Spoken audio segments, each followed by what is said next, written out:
Yo les passionnés, bienvenue encore dans un nouvel épisode. Cet épisode sera un peu spécial parce que je vais décrypter un clip que j'ai moi-même tourné, c'est-à-dire un projet dont j'ai été le réalisateur. Pourquoi j'ai décidé de faire un décryptage concernant ce projet-là? C'est parce que j'ai eu à relancer ce clip. Donc je me suis dit, alors dans cet épisode-là, je vais vous expliquer comment j'ai eu à tourner ce projet-là. Donc sans plus tarder, si vous êtes curieux, on se dit après le jingle.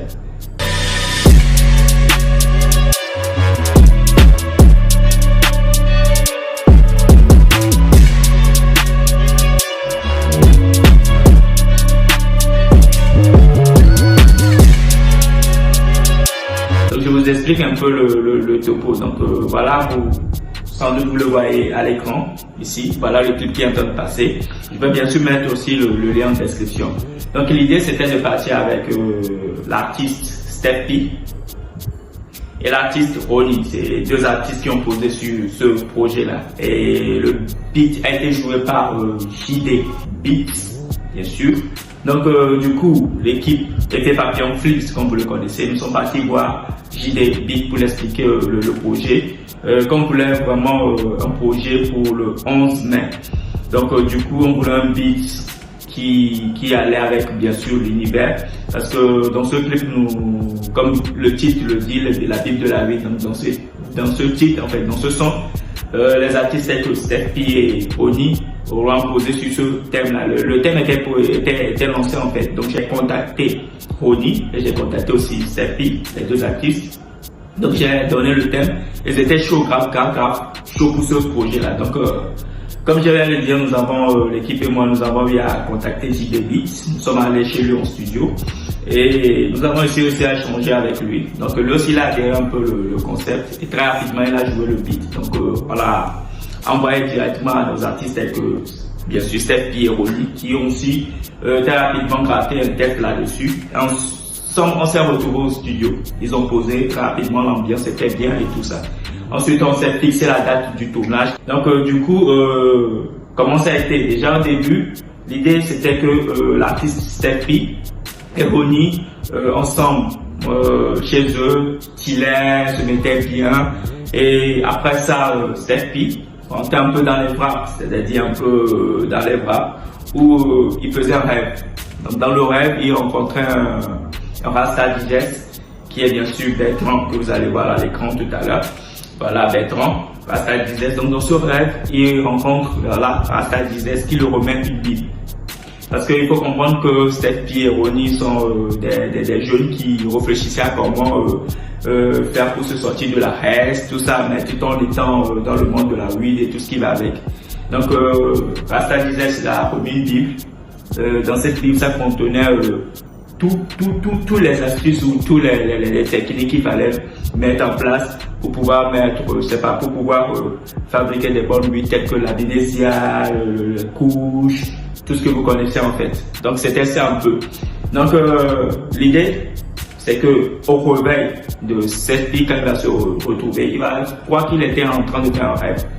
Voilà, mais au finish il va se rendre compte que vraiment la Bible dont le Rasta Digest l'a remis dans son soi-disant rêve est vraiment réelle parce qu'il a retrouvé cette Bible là dans son sac.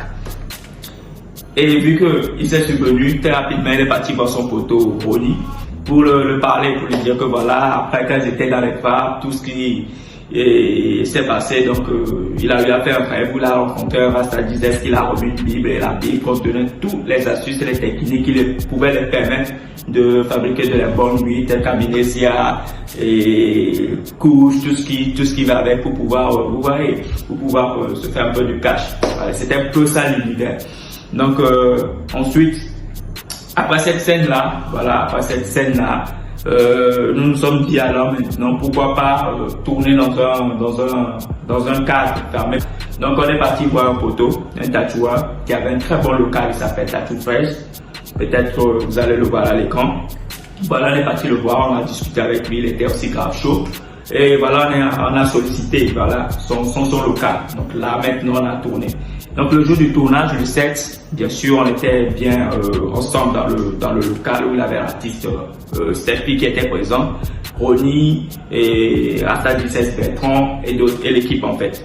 Donc la première des choses, j'ai eu à expliquer la mise en scène aux artistes tels que Steffi et Ronnie, bien sûr, pour les expliquer un peu comment va se dérouler le tournage. Donc j'ai eu à les expliquer un peu comment va se passer le clip, et c'était vraiment bien. Ils étaient très attentifs, ils étaient aussi ouverts aux idées. Donc dès qu'ils ont capté comment va se tourner le clip, un truc assez simple à se tourner le clip, on a décidé de tourner en même temps. Donc la première scène a été tournée avec Steffi. Voilà, la première scène a été tournée bien sûr avec Steffi et Ronnie. Donc l'idée était de les prendre individuellement. Donc avec comment je peux dire, avec non pas des scènes, mais avec des séquences, si je peux le dire comme ça, un peu différemment. Toujours dans le même local parce qu'on a tourné à l'intérieur. Donc la première scène a été tournée avec Ronnie et aussi Steffi. Ensuite, maintenant dans la scène 2, bien sûr dans la scène 2, j'ai eu à prendre bien sûr aussi Ronnie tout seul parce que je voulais créer un délire avec lui, parce qu'il avait un miroir à l'intérieur du studio dans lequel on tournait. Donc je voulais que Ronnie, l'artiste Ronnie, face au miroir pour qu'il puisse faire son couplet. C'est toujours dans la scène 2. Donc bien sûr, on a tourné très rapidement cette scène-là avec lui. Ensuite, après avoir tourné la scène 2, comme vous le voyez à l'écran bien sûr, nous avons prendre quelques pauses entre l'équipe, l'artiste Ronnie et Steffi, on a eu à faire quelques pauses après. Et ensuite, maintenant, nous sommes partis sur la scène 3. Donc la scène 3, c'était l'idée que le beatmaker, JD Beat, parce qu'il était aussi présent lors du tournage. Donc l'idée, c'est que lui, à l'intérieur, il puisse ouvrir un fumogène, voilà, à l'intérieur, pour qu'on puisse maintenant tourner une scène où le refrain passait, bien sûr, le refrain et tout le monde, toutes les personnes qui étaient présentes dans le clip allaient s'ambiancer, vous voyez. Et donc la scène 3 s'est tournée comme ça, où JD Beat avait le fumogène. Et on a tourné dans un set dans l'intérieur. C'est vrai que c'était vraiment chaud parce que c'était fermé. Et c'était vraiment chaud parce que tout le monde toussait. C'était vraiment chaud. Mais on a réussi à tourner cette scène-là. Donc voilà un peu comment ça a été déroulé le tournage. Donc l'idée c'était partir de ça. Parce que le clip, il fallait qu'on le sorte le 11. Donc il fallait qu'on sorte dans le thème du 11. Donc pourquoi on s'est dit la Bible de la 8. Et donc voilà, ceux qui l'ont déjà suivi, dites-moi comment vous avez trouvé le clip. Et si vous ne l'avez pas encore suivi, sûrement que je vais mettre le lien en description. Donc je crois que j'ai fait le tour. Et si vous avez encore envie de savoir plus sur comment s'est déroulé ce tournage, la Bible de la 8, n'hésitez pas à le mettre en commentaire. Si vous adhérez à ce délire, n'hésitez pas à vous abonner très rapidement. Activez la cloche de notification histoire d'être notifié à chaque fois que je sortirai de nouvelles vidéos. Donc d'ici là, prenez soin de vous, apprenez, pratiquez et progressez dans vos montages.